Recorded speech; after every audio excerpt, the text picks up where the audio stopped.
Assalamualaikum warahmatullahi wabarakatuh. Ketemu lagi di channel Juang Subakti. Oke teman-teman, jadi di video ini kita akan membahas bagaimana cara mengoperasikan tuas persneling pada mobil bertransmisi otomatis. Oke, untuk tahu lebih lengkapnya simak terus videonya. Tapi sebelumnya jangan lupa untuk subscribe di channel ini, like, komentar, dan nyalakan tombol loncengnya supaya teman-teman bisa dengan mudah mengakses informasi-informasi terbaru dari channel ini. Oke, let's do it.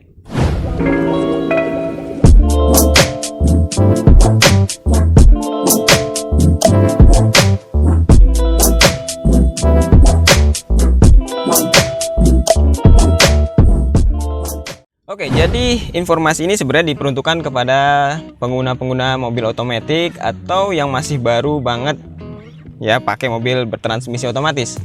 Jadi kebanyakan memang menganggap mengemudikan mobil otomatis itu gampang. Iya, memang gampang banget karena kita cukup injak pedal gas, rem. Kita cukup mengarahkan tuas persneling ini ke salah satu petunjuk yaitu D. Oke teman-teman, jadi dalam mengendarai mobil otomatis itu tidak sekedar hanya menginjak pedal gas dan pedal rem saja. Jadi kita juga harus tahu atau memiliki pengetahuan bagaimana cara kita menggunakan tuas transmisi otomatis ini dengan baik dan benar. Oke, jadi di video ini saya akan jelaskan satu persatu dari cara penggunaan P, R, N, D4, D3, dan 2. Oke, kita mulai dari yang pertama ya. Oke, yang pertama kita bahas mengenai yang yang P ya. Ingat teman-teman, P itu parkir ya, bukan power. Sekali lagi ya. Jadi P itu parkir. Kapan kita gunakan P atau parkir? Posisinya adalah ketika kita benar-benar mobil itu dalam kondisi parkir. Jadi ketika kita sampai di rumah, kita masuk garasi, terus teman-teman matikan mobilnya, posisikan transmisi ini tuasnya pada posisi P. Nah itu yang benar ya, karena di dalam posisi P itu dia ada seperti kunci ya, mengunci gearbox ya. Jadi dia mengunci gearbox supaya mobil itu tidak bisa digerakkan mundur atau maju. Oke, itu yang pertama.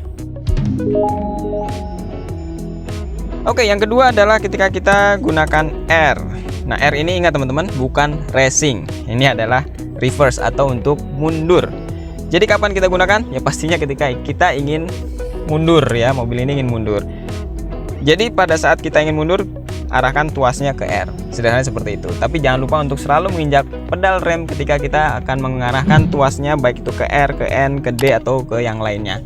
Oke, saya sudah pernah buat videonya ya, ketika kita mau parkir mundur maju, ketika kita gunakan R, D, R, D secara bergantian. Jadi saya sudah buatkan videonya, jadi teman-teman bisa simak video saya di channel ini ya. Oke, kita lanjut ke yang N. Oke teman-teman, jadi kita bahas yang berikutnya adalah yang tuas transmisi mengarah ke N. N itu yang sudah kita tahu bahwa N itu adalah netral. Netral berarti transmisi dalam kondisi release atau disengage, maka kondisi mesin atau kondisi mobil tidak dalam kondisi berjalan. Kapan kita gunakan N? Ketika mobil dalam keadaan menyala tapi berhenti. Berhentinya berapa lama? Ya bisa dikategorikan ini berhenti yang cukup lama ya. Misalnya teman-teman dalam kondisi macet, terus macet itu tidak bergerak.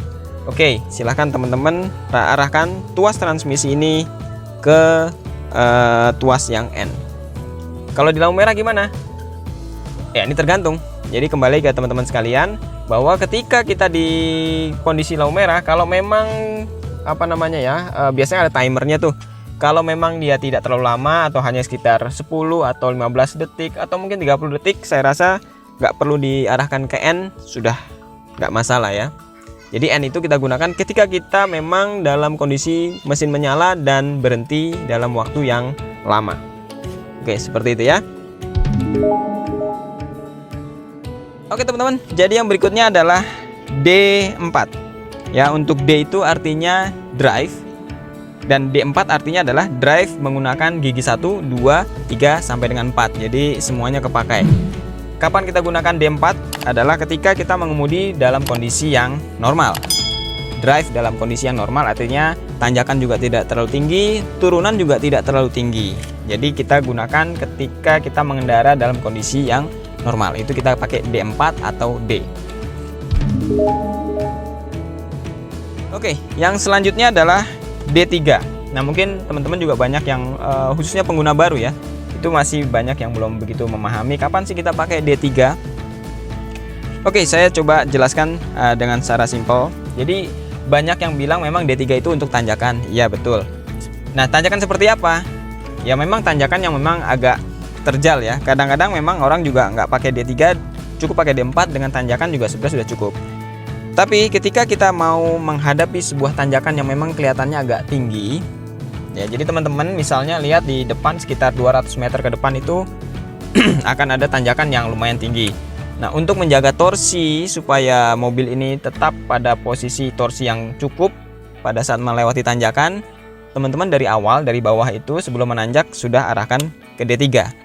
Jadi biasanya dia akan shifting down ya, kalau memang posisi gigi mobil dalam kondisi atau di gigi 4 ya, biasanya dia shifting down ke 3. Kemudian teman-teman tinggal lewati tanjakan itu dengan menggunakan D3.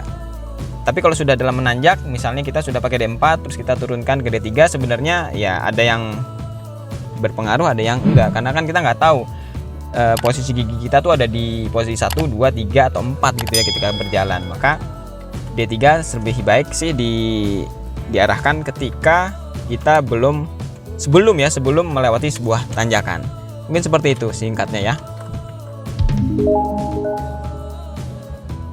Yang terakhir adalah 2 ya.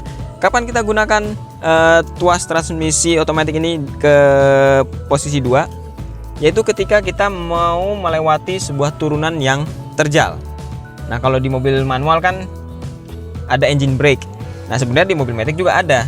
Yaitu caranya yaitu seperti ini. Kita arahkan transmisinya atau tuas transmisinya ke arah 2 ya, supaya mesin ini memberikan engine brake-nya sehingga kerja rem terbantu.